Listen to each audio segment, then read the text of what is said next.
Un important séisme a eu lieu dans la nuit du vendredi 8 au samedi 9 septembre 2023 au Maroc, dans la province d'Alaout. En story de son compte Instagram, Ayem Nour, qui se trouvait sur place, a raconté l'horreur qu'elle a pu vivre. C'est un véritable drame qui a eu lieu au Maroc dans la nuit du vendredi 8 au samedi 9 septembre 2023. Un important tremblement de terre a fait au moins 1037 morts, selon un bilan encore provisoire dans les provinces et communes d'Alaout, Marrakech, Ouarzazate, Azilal, Chichaoua et Taroudan, selon le ministère de l'Intérieur. D'après les médias marocains, il s'agit du plus puissant séisme ayant frappé le royaume à ce jour. En plus d'avoir été ressentie à Marrakech, la secousse a également effrayé de nombreuses personnes vivant à Rabat, Casablanca, Agadir ou encore Essaouira.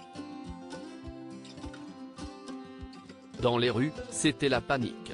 Les personnes sont sorties de chez elles craignant un effondrement de leur immeuble. Cette nuit d'horreur, Ayem Nour, actuellement au Maroc alors qu'elle est en guerre contre son ancien compagnon pour obtenir la garde de leur fils Evin, l'a vécu. C'est ce qu'elle a raconté en story de son compte Instagram samedi 9 septembre.